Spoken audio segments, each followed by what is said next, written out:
दिनी की भाटी केस ये वीडियो थोड़ी सी अपडेटेड होने वाली है क्योंकि ये आ भी थोड़ी सी लेट रही है। शुरुआत करते हैं। ये बात है 21 तारीख की, 21 अगस्त की, जब यहाँ पर खबर आती है कि एक एक्सीडेंट हुआ है जिसके अंदर बहुत सारी बर्न इंजरी आई है निक्की भाटी को और उसे हॉस्पिटल लेके गया गया है।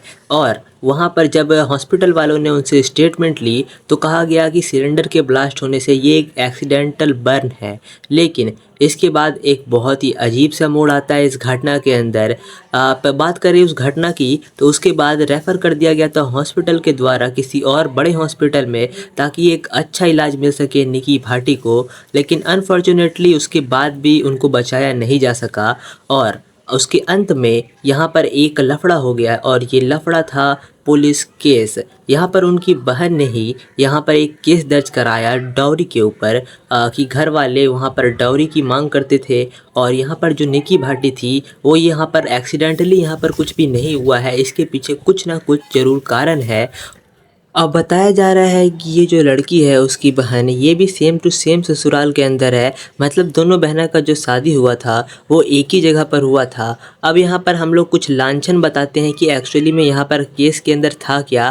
तो यहाँ पर कहा जाता है कि ये एक एक्सीडेंटल बर्न था ही नहीं बल्कि एक डाउरी और यहाँ पर एक तरीके से एक्स्ट्रा मैरिटल अफेयर का केस था। उनके पति का भी किसी और के साथ कुछ चल रहा था जिसके कारण ये लीड हुआ और ये सारा का सारा एक एफआईआर के अंदर डाला गया था। और तो और यहाँ पर एक ट्विस्ट और है कि जो यहाँ पर स्टेटमेंट था जो कि बर्न जिसके ऊपर हुआ था उनके हिसाब से ये एक्सीडेंटल था।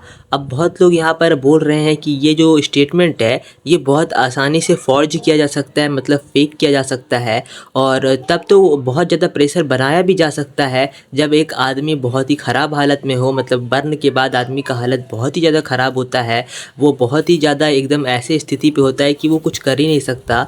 तो यहाँ पर या तो इसको फॉर्ज किया गया हो या फिर प्रेशर बनाया गया हो, तो ये एक बहुत ही ज़्यादा आम बात है।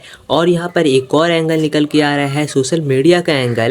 कहा जा रहा है कि उनके ससुराल वालों का उनका टिकटॉक वीडियो या फिर इंस्टाग्राम रील्स की वीडियोज़ बनाना नापसंद था और यहाँ पर कुछ ऐसे बिजनेस वगैरह भी नहीं पसंद था, मतलब बाहर निकलना वगैरह। तो ये भी एक कारण बताया जा रहा है जिसके कारण ये सब चीज़ें हो सकती है।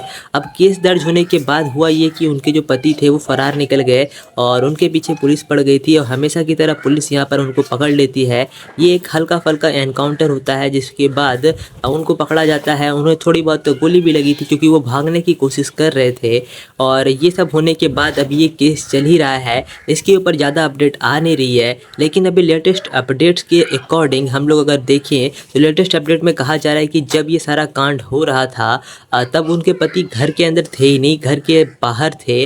और यहाँ पर एक वीडियो भी निकल के आ रहा है एक्सीडेंटल बर्न का, पर उससे भी कुछ प्रूफ हो नहीं रहा, इससे भी हम लोग कुछ अंदाज़ा यहाँ पर निकाल नहीं सकते। तो ये केस अभी लंबा ही जाएगा। इसके ऊपर बहुत सारे लोग अपना अपना ओपिनियन दे रहे हैं और जितनी भी बातें मैंने यहाँ पर कही है सारी की सारी ऑनलाइन मैंने यहाँ पर रिसर्च की है और मेरा इसके अंदर कुछ भी टेक नहीं होने वाला क्योंकि ये केस अभी भी चालू ही है। तो जो भी यहाँ पर फ्यूचर अपडेट्स आएंगे मैं कोशिश करूँगा इसके ऊपर एक और वीडियो लाने की।